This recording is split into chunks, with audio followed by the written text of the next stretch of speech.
En enero de 1649, los ingleses mataron a su rey. Ya había pasado antes. Todos esos Eduardos y Ricardos liquidados por sus súbditos.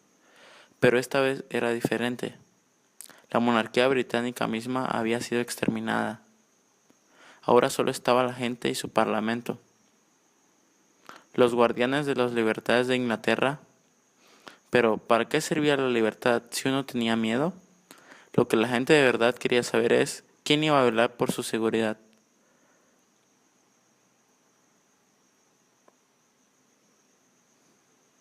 ¿Quién iba a evitar que los soldados quemaran y saquearan? Permitiendo que la gente durmiera tranquilamente en sus camas, ¿quién les iba a proteger de las guerras, de la religión y de la política que parecían no tener fin? ¿Sería el Parlamento o sería un gran general como Oliver Cromwell? Da igual, dijo el filósofo materialista Thomas Hobbes. Una monarquía que había vuelto a la Inglaterra de Cromwell. Lo que el país necesita es un gobernante fuerte, que personifique a toda su gente. Quien quiera que pueda salvar al país de la anarquía, lo que sea que podamos salvaros de vosotros mismos. ¿Qué importa lo que esté bien o mal? Ponernos en las manos del poder que protege. El todopoderoso Leviatán.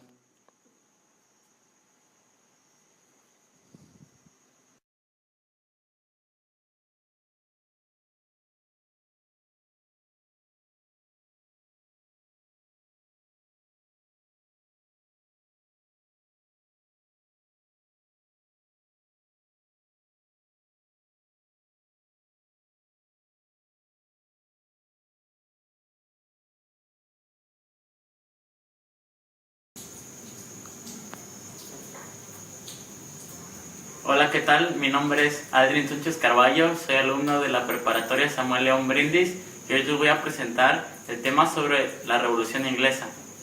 Bueno, antes Inglaterra de su revolución era un débil imitador de la monarquía francesa, pero todo esto iba a cambiar de ser un simple espectador hasta llegar a ser la potencia más poderosa en aquellos días.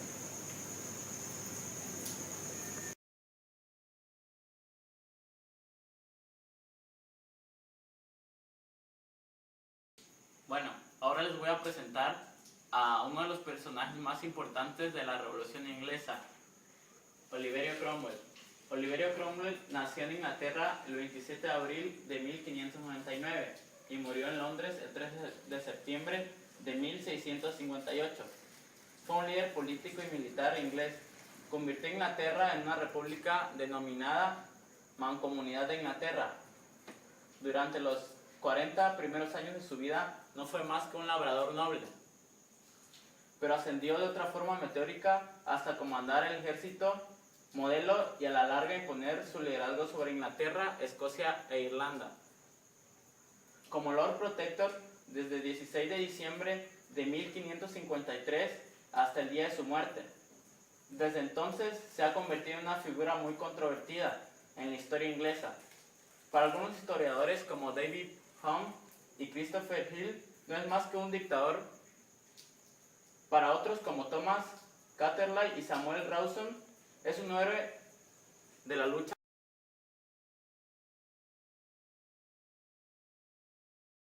Un personaje importante en la Revolución Inglesa fue Jacobo I de Inglaterra y Sexto de Escocia. Jacobo Carlos Estuardo, Edimburgo, 19 de junio de 1566. Theobald House, 27 de marzo de 1625.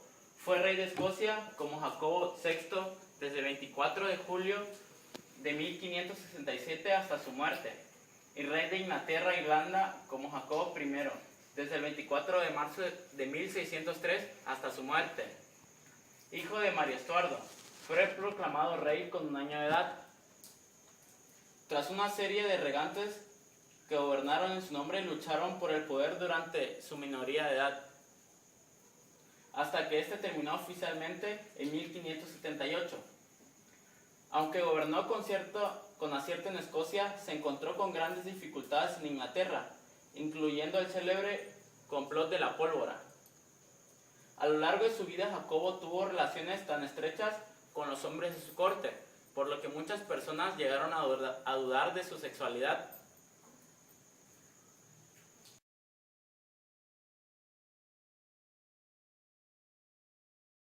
Ahora les mencionaré algunas de las causas y consecuencias que llevaron a estallar la Revolución Inglesa.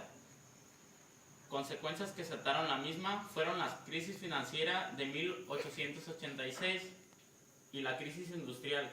Esta provocó el cierre de empresas y despidos. Algunas de las consecuencias fueron: comenzó a funcionar Inglaterra con un sistema de gobierno llamado Parlamento. Se eliminaron privilegios reales y aristocráticos y los monopolios. Se creó el banco en Inglaterra y se generalizó a las sociedades anónimas.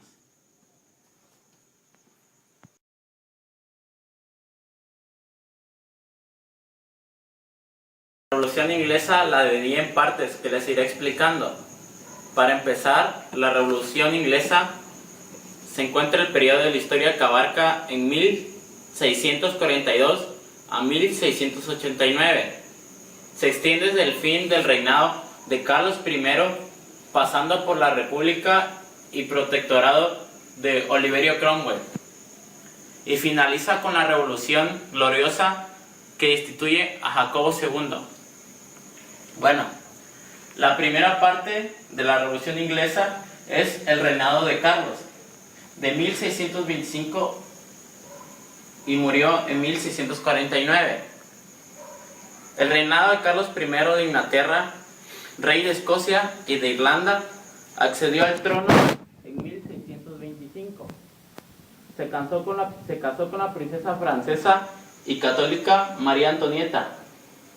Accedió al trono al morir su padre, Jacobo VI de Escocia y de primero de Inglaterra. En 1625, desde el comienzo del reinado, se lanzó a la guerra contra España y Francia, que tuvo que sufragar exigiendo nuevos impuestos a sus súbditos.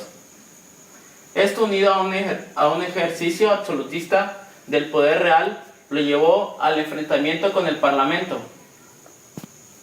Tras negarse a cualquier tipo de acuerdos con el Parlamento, fue juzgado y condenado a muerte en un juicio, en el que, aferrado a la concepción de la monarquía de derecho divino, negó toda autoridad al tribunal en 1649. Carlos creía como su padre en el derecho divino de los reyes y en la autoridad de la Iglesia Católica de Inglaterra. Ahora vamos a hablar de la parte de la Primera Guerra Civil Inglesa. La Primera Guerra Civil Inglesa, 1642-1646. El enfrentamiento entre el poder parlamentario y el poder real se saldó a favor del primero, moderando al rey su política absolutista y viéndose controlada por el Parlamento. Fue entonces cuando éste aprobó numerosas leyes antiabsolutistas. Por ejemplo, se eliminó la Corte y la Cámara estrellada, se retiró al poder al rey y se disolvió el Parlamento, y se condenó a muerte a William Laud, igual al arzobispo de Canterbury y al conde de Strafford, gran aliado del rey. Prácticamente la Primera Guerra Civil Inglesa se basó en la victoria por el poder real que lo ganó el Parlamento. Debido a esto aprobó muchas leyes antiabsolutistas. Por ejemplo, se eliminó la Corte y la Cámara estrellada. Y 2 años antes de esto, Oliver Cromwell, cuando estalló la Guerra Civil en 1642, reunió un batallón de caballería para combatir. Debido a esto se ganó un enorme prestigio militar. La tercera parte es la Segunda Guerra Civil Inglesa. Bueno, en la segunda parte de la guerra, el rey Carlos I se encontraba encarcelado por las fuerzas parlamentarias, pero logró escaparse y aliarse con los escoceses y desató una guerra civil en 1648. Esta fue una guerra caballeresca, en la que Cromwell salió victorioso con su batallón de los Santos. Después lo decapitaron por la traición del rey y tuvo como consecuencias la proclamación de la única república inglesa. Ahora vamos con la república. La república representaba las aspiraciones de la burguesía, de una sociedad capitalista puritana. La política pasaría de ser una gran medida impuesta de los intereses comerciales al gobierno. Significó el triunfo de la burguesía, la aceptación de su moralidad, del principio de que los hombres tienen derecho a hacer lo que se les antoje como lo que es suyo, que es el beneficio del capitalista, es también el beneficio de la sociedad. Ahora vamos a ver el protectorado de los Cromwell. El protectorado de los Cromwell se convirtió en lo contrario de lo que él luchaba. Se convirtió en una dictadura militar, encabezada por él mismo, y centró su poder en el ejército. Las leyes más significativas de este periodo eran las actas de navegación para los barcos. Su éxito de Cromwell se basó en lo que tuvo la estabilidad y paz, que fue tolerante con los católicos y con los no católicos. Tras su muerte en 1658, lo sucedió su hijo, Richard Cromwell, pero no tenía el mismo carácter de su padre, por lo que cedió el trono. Después proclamaron rey a Carlos II de Inglaterra, y él fue quien restauró la monarquía. Ahora vamos a ver la última parte, que es la restauración de los Estuardos. En 1660, Carlos II restablece la monarquía y la dinastía Estuarda con tranquilidad después de la guerra. Jacobo Estuardo, el hermano de Carlos, pasó a ser lord. Anunció su fe católica a pesar de que muchas personas odiaban esa religión. Al año siguiente el Parlamento aprobó un acta que se basaba en que los católicos no podían ocupar cargos públicos. A la muerte de Carlos, Jacobo se convirtió en rey y realizó juicios sangrientos. Jacobo trató de ganarse el apoyo de los católicos, poniendo fin a las restricciones religiosas. Ahora les voy a dar una conclusión y mi punto de vista acerca de la Revolución Inglesa. Para mí la revolución permitió a la sociedad inglesa que fuese quien tuviese desde el punto de vista legal y político una mejor preparación para responder a los retos innovadores. Situó a Inglaterra en ese cierto umbral de capitalismo político. Uno de los logros conseguidos debido a la Revolución Inglesa fue el desarrollo amplio del mercado, la incautación a la Iglesia Católica y la libertad de venta a los herederos. Bueno, eso es todo, espero y les haya gustado. Suscríbanse y si les gustó, denle dedito arriba.